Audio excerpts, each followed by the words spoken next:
Juno or whatever.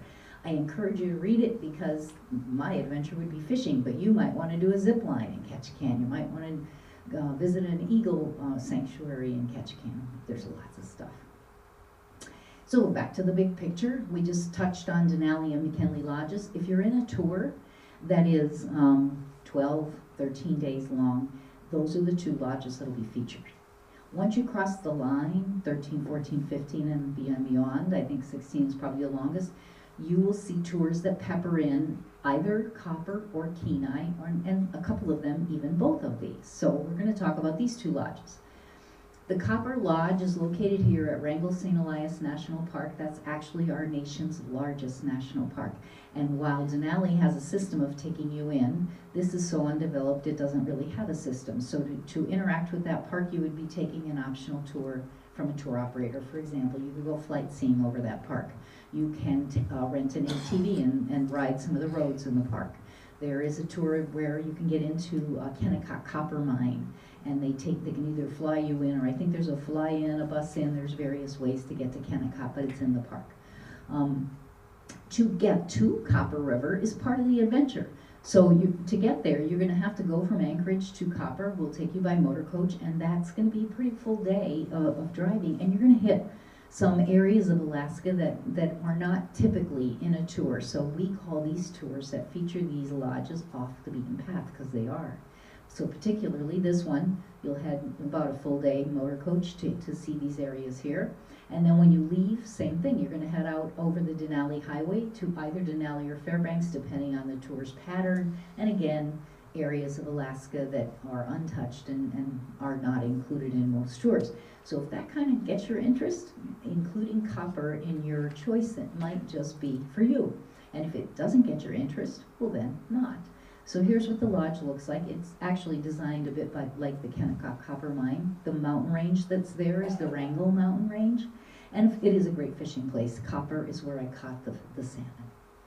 There's the lobby with the fireplace that, yes, we do use. And there is, in fact, my salmon with Josh, the kiddo that ran the river to do this tour for us. You notice we're never standing up because that fish was really slippery and heavy. So the safest thing was to stay close to the ground. So that was Copper. Then the last but not least is this Kenai Lodge, located on the Kenai Peninsula. So to give you a sense of logistics, if you were to drive from Anchorage to the lodge, it's about an hour and a half. To drive from the lodge down to Seward at the end of the peninsula, it's about an hour and a half. So that doesn't look like it's in the middle, but road-wise it is.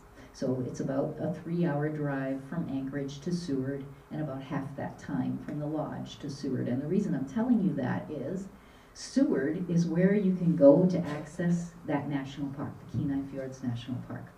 So here's what the lodge looks like, perched up on the Kenai River. It is a world-renowned salmon fishing river, as is the Copper River.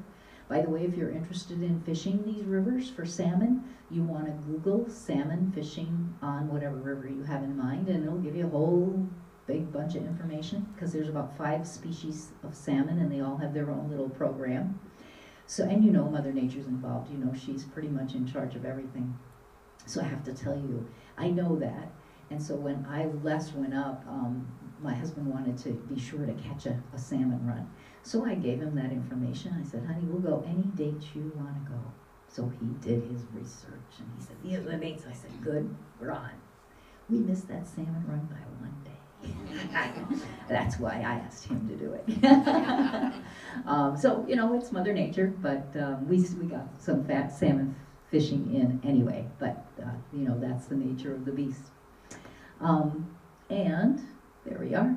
So this is a beautiful area. It's considered Alaska's playground. You can access Kenai Fjords National Park from this lodge. You can fish the upper Kenai River, which is in fact what we're about to do. The tour operator brought his drift boat in, and they took us and we drifted the upper Kenai, where we were doing salmon and Dolly Varden trout catch and release. So catching a fish was a bonus. The beauty of this area was just magnificent. So it's something that you can do from this area.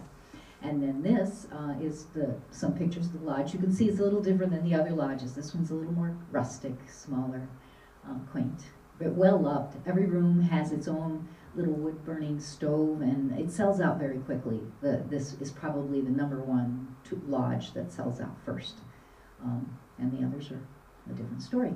So this is obviously a spring picture. You can tell because A, there's no flowers, and B, there's still snow up there. This gives you a great look at what it is to go into the Kenai Fjords National Park. So you go into this water park on a boat, a small boat, and you're in a small boat visiting a large glacier front. So that's part of this Kenai Fjords National Park experience, but only part. And so remember I said that you can do optional tours, and this is just a reminder of them. That's the Gocana River Tour. That girl happens to be part of the Denali Husky Homestead Tour, very popular tour, where you visit a homesteader in Denali area. He runs a kennel, he runs the Iditarod, and he was a homesteader, and it's a very interesting tour. Many people love this. There's so many great things to choose from. You really have to look at what's available. And the last picture people ask me, they say, what is that? That's my picture, actually. It's whales. These whales, what they're doing is the key. So I took the picture at the Kenai Fjords National Park. These whales are doing what is called bubble net feeding or collective feeding, whichever you want to call it. So they work in a team because they're smart enough to do that. One of them makes noise that causes the fish, makes bubbles, excuse me. It causes the fish to become confused and they don't know what to do, so they stand still. Well, the other whales know that that's what will happen. And they get underneath this screen of bubbles and fish and open their mouths to go up through the fish to eat them. This is what 3 or 4 whales simultaneously jumping out of the water with their mouth open look like. It was amazing. And we saw it happen repeatedly. And soon we began to figure it out. We would know it's going to happen because the gulls would start circling and screeching, and the captain of the boat said that the birds can see the fish. And so they would see what's about to happen. I mean, it was like this tremendous show, if you will. So that was Kenai Fjords, and I'd never seen anything like that. It was quite the event. So this is a picture to give you a sense of the Kenai Fjords National Park. That's where the lodge is. So here's Anchorage Tech to give you an orientation. And you see how the road kind of squiggles along. And so here's the Kenai Lodge. Here is the Kenai Refuge and National Park area right here, down in Seward. And so this is a better shot at what this is all about. So you go out in a boat through the Resurrection Bay, which, by the way, is breathtakingly beautiful. You head around a bend and you visit the front face of a glacier, which is your small boat, large glacier. It's a special combination. As I said, this is just magnificent. So if that's all that this was all about, it's just fabulous. But the thing is, that's only the tip of the iceberg, because this is a well-known animal migration and nesting area. All the marine wildlife you'd expect to see in Alaska, you're going to see in this area. So as we went through the day, dolphins kept following the boat left and right. And then the sea otters would arrive. Not one, but many. They clapping and whatever it is they do. They never stay still. And seals, lots of seals. And puffins, one of the few places you'll see puffins in North America, which was fascinating. They fly, but they really shouldn't try to fly. They're kind of awkward. And, of course, whales. So this was an incredible adventure for me. So Susie said, I've been doing this for 35 years. So I didn't really get to this Kenai Fjords until 8 years ago. So how many times did I go to Alaska and not see this? Way too many.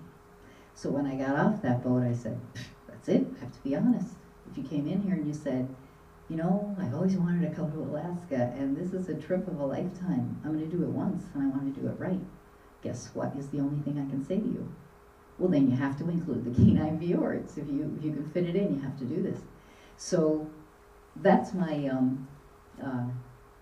conclusion.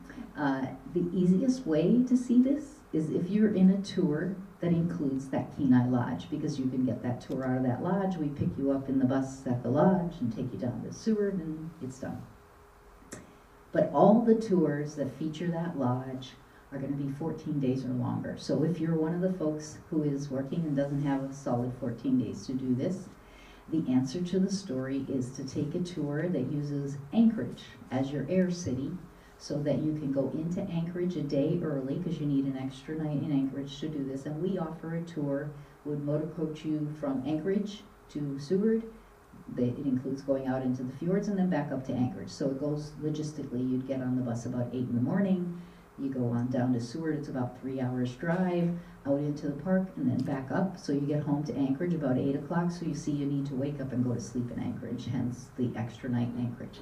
That way you could take something like an 11-day tour that starts in Anchorage, make it a 12-day tour, and get 3 national parks, because you're going to get Glacier Bay, Denali, and then you could fit this one in if you wanted to. So, I'm just saying, that is Resurrection Bay. Again, just magnificent. So if you do this, if you book a tour and you have an intention to do this, no, it is optional, which means you're going to pay more for it, extra. You need to get online and book the actual optional tour, and that's what it looks like. So you go there, you can print, you can click on all this stuff. It'll tell you everything you need to know. Are they going to feed you? Are you going to use steps? Is it a motor coach? Where you know what's going on? All the details you need to know to make a choice. But you'll want to reserve it as soon as you know which tour pattern you're taking and that you can do this. So, to me, as I said from the very beginning, Alaska is about the national parks, and these tour programs that we do in Alaska allow you to get into Denali. Glacier Bay is a given. Kenai is there if you want to go there. You just have to either get into a tour that includes Kenai Lodge, or get into a tour where you can take the optional tour down to the park from Anchorage. And Wrangell St. Elias is accessible through our Copper Lodge, so there are the 4 parks that you could delve into in Alaska. So you see, now I've spoken about this land, we chatted up the land, and now we'd head for the ship. Why did I do that? So I showed you the map and I said you could board in Vancouver and sail northbound, disembark in Whittier, do your land, and then fly out of Anchorage or Fairbanks. You could do the other way too. Fly in to Fairbanks or Anchorage, do all your land, board the ship in Whittier, head down to Vancouver. I just took you through the land first, and the reason I did was, if you ask 10 people who, in your journey of getting ready to go to Alaska, so what, tell me what you know. At least 8 of them is going to tell you, probably more. Oh, you got to do the land first. That is the, how do you say, writ. Is that right? It doesn't matter if it's right or wrong. The thing you need to know is it's a fact. That's how it sells. So if you buy into that and that works for you, that is the first thing that'll sell out. So how many people in the room are looking at 2019, this summer? Okay, so open your minds, because when you go looking, you will find that the southbound itineraries are mostly gone, like they'll be picked over. So you might say, hey, I gotta have that tour with the Kenai Lodge in it, I wanna start in the interior and head south. Maybe not, because now southbound will have sold first. So the theory goes, as they say, you do your busy part first and then you board the ship and relax your way home. I've even had people say when you get to Vancouver, you're closer to home. I don't know about that. Whatever, the main thing is, that is how it sells. But I'll be honest with you, I like to go north, and the reason is this. You start in Vancouver, and it's a very sophisticated international city, so that's the experience you have going on. You get on the ship and you saw the map. You're on the ship for a day or so, heading up to your first port of call, and en route, all you're seeing is sky and trees and nature. And you sort of have a chance to leave humanity behind, kind of clear the slate in preparation for your Alaska experience. And then you get off in Ketchikan and you're seeing things you've never seen before, like ancient totem poles and eagles that are everywhere. And it's like, wow. And then you get up to Juneau and you're at Mendenhall Glacier and it's like, wow, wow. I have to say, by the time I got to the top of this voyage, I couldn't even say wow. Because Alaska, this going northbound is kind of magical. There is something a bit magical about Alaska. But I have to say, there's nothing magical at all about missing the ship. So this is the one challenge. If you want to do that, have at it. Nobody in this travel agency is going to let you fly from here to the West Coast and board a ship in the same day, because the Russian roulette involved in that activity is not acceptable. So you need to fly out to either Seattle or Vancouver the night before, so you spend a pre-night there, and then you won't miss the ship. Then it opens that door. So you folks who are shopping 2019, think that through. Spend a night in Vancouver or Seattle. Just get your flying out of the way. And then it opens the door for you to travel northbound if you wish.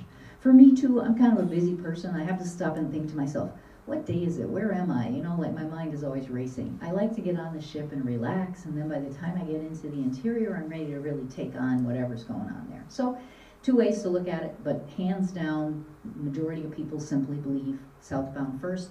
If your time is limited, southbound's for you because you're going to need to spend that extra night pre-night otherwise. So that's the scoop on north and south, so to speak. So you're going to cruise between Whittier and Vancouver in the way I presented this. You are visiting Glacier Bay and one other glacier area. On a southbound voyage, you visit Hubbard Glacier. If you were going the other way, you'd visit College Fjord. Which one of those glaciers you'll visit isn't the most important question. The issue is, do you have the extra day for the pre-night? What is your total picture? All of that factors in. You're going to visit Ketchikan, Juneau, and Skagway. The ship comes into those ports and you can get off. Most of the day they're there, and there's lots of different activities that you can choose from when you go there. When on board the ship in Alaska, we bring the culture of Alaska aboard in a variety of ways, many of which you saw in the video at the beginning. So you saw things like the lumberjack contest, and Libby Riddles brings her dogs on board. We bring Alaska cuisine on board. There's the dogs again, and there's Libby's dogs in the piazza, so we call this puppies in the piazza. In the Caribbean, we have parrots in the piazza. If you fish in the ports of call and you catch, you can bring the fish back to the ship and take advantage of the program we call Cook My Catch. So this is pretty exciting. The last picture I saw was an agent's cousin. I went into the agency, she said, oh, my cousin just got back, you won't believe this. And they showed me a picture that the platter was about half the size of the table because it was a halibut that he had caught. And there were lobsters, it was lobster night, so the lobsters were all decorated. It was magnificent. Which, by the way, on the topic of halibut, today in Ketchikan, you can actually halibut fish in that one-day port of call. Now, to me, that's amazing. Because if you know anything about fishing and halibut, you gotta go way far out to get halibut. So someone has found a halibut school near Ketchikan, and you can actually take an excursion that you can catch a halibut. Which I can't wait to get back up and do that because that wasn't there last time I was up. So you're going to visit the glacier areas. You stay on board the ship here, and you just enjoy the beauty of the glaciers from the deck of the ship. Without a doubt, what I call a full body experience, because you see them, you feel them, you sense them. It's a pretty magical place. And again, the glaciers.